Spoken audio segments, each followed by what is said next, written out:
Hey guys. All right, moving on with the Lemonade War, and we are about to be on chapter 6, which is called Underselling. Underselling is pricing the same goods for less than your competition.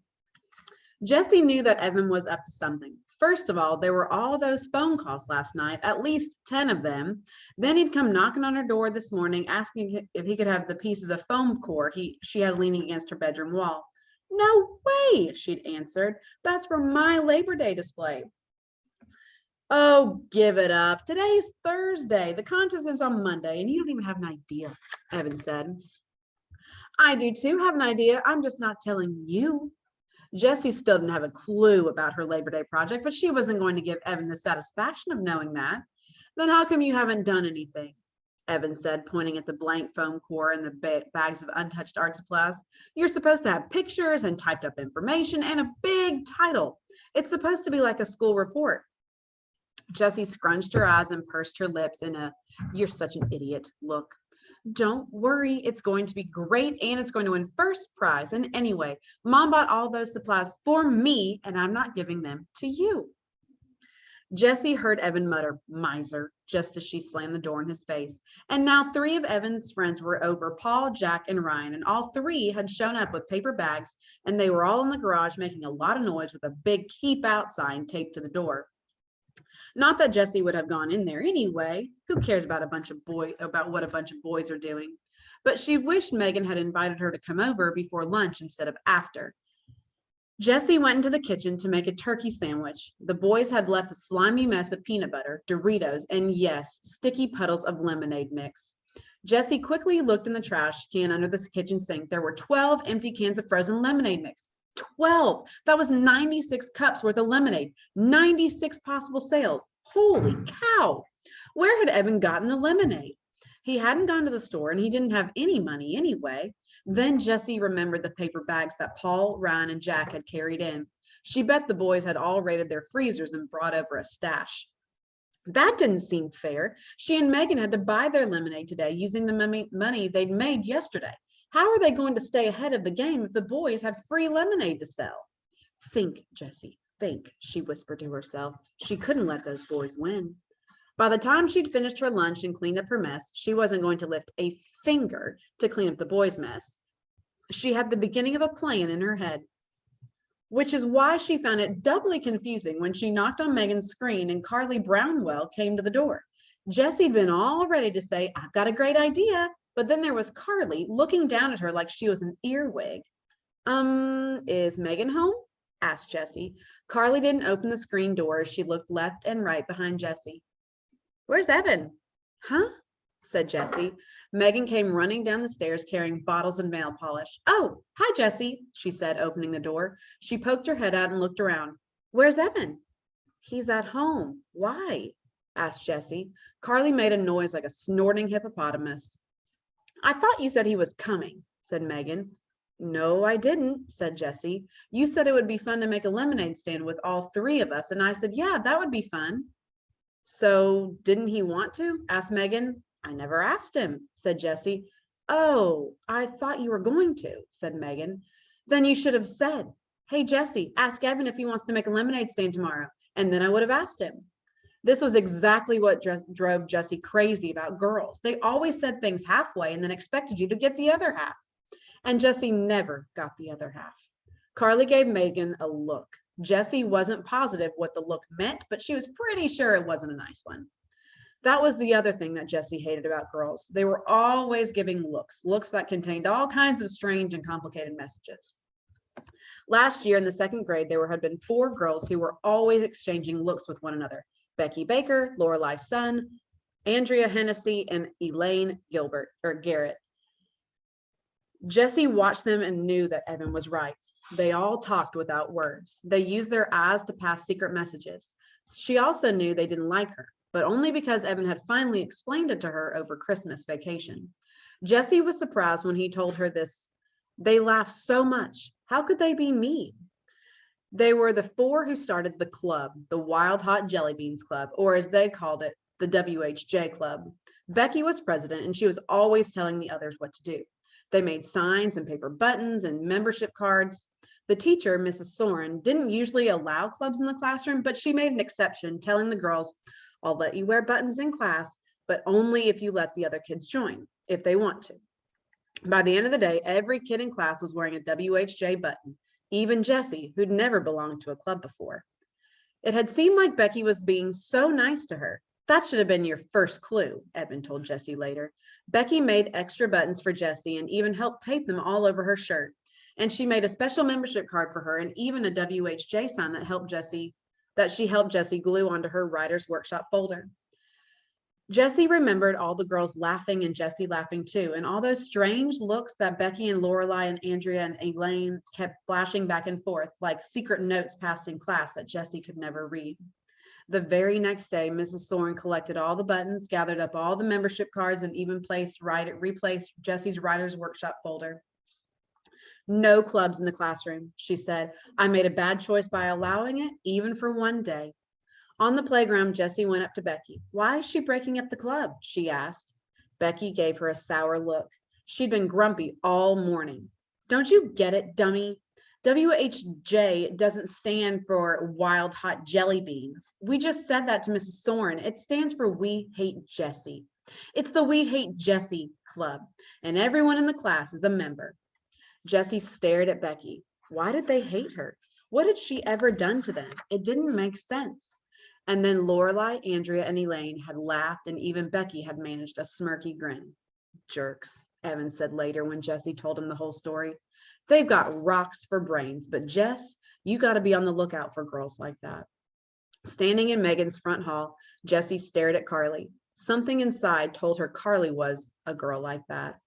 Look, said Jessie, it doesn't matter. Evan can't come over. He's busy, and we've got to get going on our lemonade stand. I've got a great idea. We don't want to do a lemonade stand, said Carly. Jessie looked at Megan. It's just that Megan fiddled with the bottles of nail polish in her hand, the same way she'd fiddled with her hand bracelets the day before. It's kind of hot, and we did the lemonade thing already, and now Carly is over, so, you said you wanted to, said Jessie, and I thought you liked me, she added in her head. She felt her lower lip tremble. Not now, she shouted inside. Don't you be a big baby. Megan stood there saying nothing, fiddling with the bottles. Then she turned to Carly. Oh, come on, Carly, it'll be fun. We made a ton of money yesterday, and it was really fun. Carly crossed her arms, tightened her lips, and raised one eyebrow. It was amazing how high she could raise that eyebrow. Jessie had never seen an eyebrow go that high. Oh, come on, Carly, Megan said again. Carly didn't move a muscle. Well, then, I guess. Megan's voice trailed off. She clicked one bottle of nail polish against another so that it made a tapping sound that filled the long silence. I guess me and Jessie will do the lemonade stand alone then. Carly dropped her eyebrow in her arms. Whatever, she said as she walked out the door. Spend the day babysitting if you want. The screen door slammed, followed by a huge bucket full of silence. Whatever, said Megan, imitating Carly's voice. Jessie laughed, even though she was still stinging from the babysitting remark. Thanks for doing the lemonade stand with me, she said. Are you kidding, said Megan. She's such a stuck-up jerk. I didn't even invite her over. She just rode by, and when I said that you and Evan might be coming over, she just walked into the house. Are all girls in fourth grade like her? Asked Jessie. She tried to sound casual. Some are, some aren't, said Megan. She sat down on the stairs and opened a bottle of sky blue nail polish. With quick, expert strokes, she started painting her toenails. Hey, that's right. You're going to be in our class this year. That's so weird, jumping a grade. A lot of people skip a grade, said Jessie. Really? I've never met one before. Here, do your toes green and then we'll be coordinated. Jessie ended up getting more polish on her toes than on her toenails, but by the time they were done, Jessie had explained her plan for the day. Value added. See, she said, pulling the 10 bright ideas to light up your sails from the back pocket of her shorts. She turned to bright idea number 2 and pointed with her finger. Value added. Something extra, such as a special feature or attractive packaging added by a company to a product that makes the product more desirable in the marketplace. That means we've given customers something extra they didn't expect, explained Jessie. I mean, anyone can go home and mix up their own batch of lemonade, right? So if we want them to buy from us, we've got to give them something extra. We add value. Great, said Megan. What are we going to add? Well, how about chips and maybe pretzels? Everyone likes chips and pretzels. We'll just have a bowl on the table and anyone who buys lemonade can have some free snacks. So we're adding value, snacks. Yeah, except Jessie had stayed up late last night reading her mom's booklet. You know what we're really adding? Fun. That's the one thing people can't get all by themselves. It looks like we're selling lemonade and snacks, but we're really selling fun. And everyone wants fun. Wow, said Megan. That's really smart. It'll be like a party. Who doesn't like a party?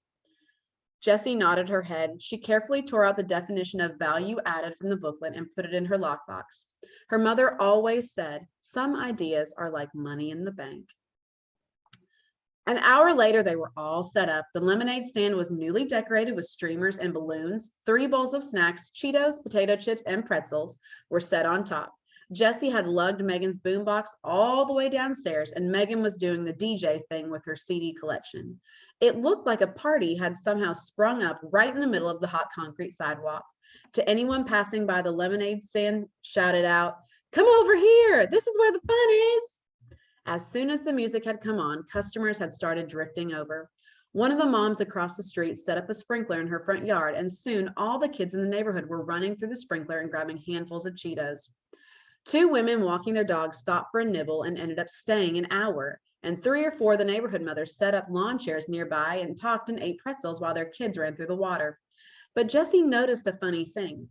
Even though there was an endless buzz of activity around the stand, and the chips were flying out of the bowls faster than Megan could restock them, they weren't selling much lemonade.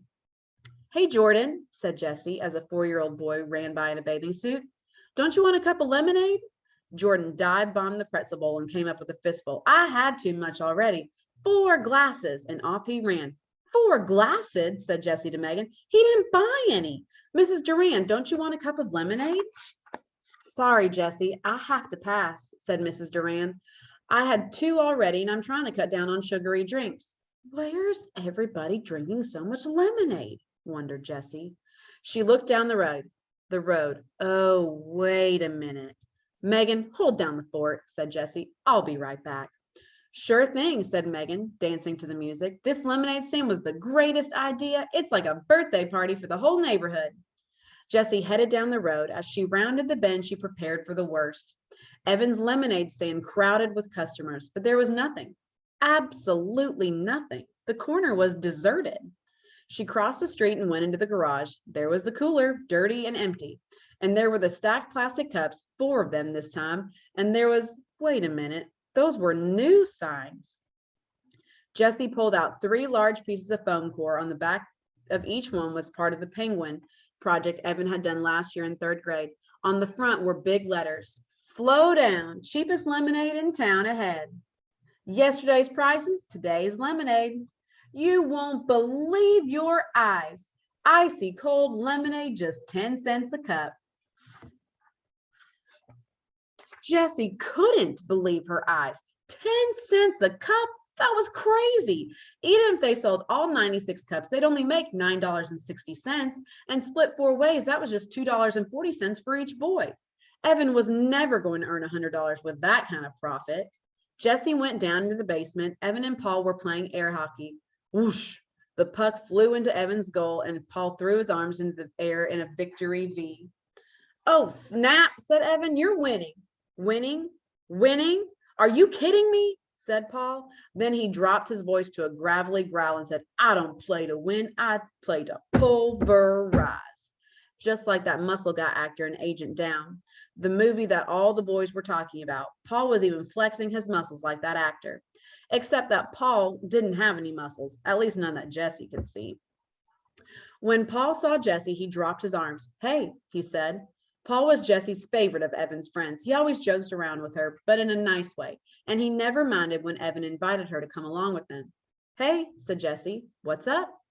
Evan turned off the air hockey table. "Nothing," he said. "We were just going out."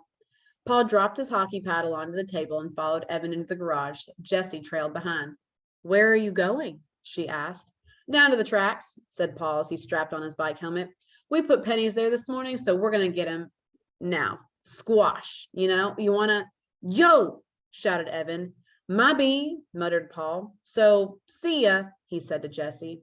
Jessie hated this feeling of being shut out, like she wasn't wanted. Evan had never made her feel that way before, even when sometimes he did want to just be with his friends. He'd always say things like, "Jess, we're going to go shoot hoops, just the two of us, but when we get back, we'll play Spud with you." So that way she knew he still liked her, even when she wasn't invited along. But this was like he hated her, like he never wanted to play with her again. And Paul was going right along with it. Jessie scowled. "So you really cleaned up today at the lemonade stand, huh?" she said. "Yep, we sold out," said Evan. "So what did you make, like $3?" she asked. "Actually, we made a ton. What was it, Paul?" $45, said Paul. Jessie's mouth went slack. $45? There's no way, she said. "Not at 10 cents a cup." "Oh, just the little kids paid that," said Evan. "The grown-ups all gave us way more." "That's too cheap," they said. "It's such a hot day and you're working so hard. Here, take $1. Keep the change." It was crazy. "Unreal," said Paul. "They kept pushing all this money at us because they thought it was so sweet we were selling lemonade for a dime. We made a killing." Bright idea number 5. Jessie remembered it immediately. "That's called goodwill," she said, slowly picturing the exact page from her mother's booklet with the definition on it. Goodwill, an intangible but recognized asset that results from making or selling good products, having good relationships with your customers and supplies, and being well regarded in the community. "It's when you do something nice in business and it ends up paying you back with money," she sighed. Why hadn't she thought of that? She would be sure to tear out that definition and put it in her lockbox when she got back to the lemonade stand. "Well, whatever. We cleaned up," said Evan. "Even so," said Jessie, trying to find some way to prove that Evan had not had a good day selling lemonade. "You had 4 people working that stand. So if you split $45 4 ways, that's only $11.25 each, which is still way more than I'm going to make today," she thought, since the whole neighborhood had already filled up on cheap lemonade. "We're not splitting," said Evan. "The guy said I could keep it all." "Right," said Paul. "All for a good cause." "That's not fair," said Jessie. "Sure it is," said Evan as he got on his bike and pushed off. "In case you didn't know, that's what it's like to have friends." Evan crossed the street. "Ouch," said Paul. "TTFN, Jess." He followed Evan. Jessie was still left standing alone in the driveway. All right, and that is it for chapter 6. I will see y'all next time with chapter 7.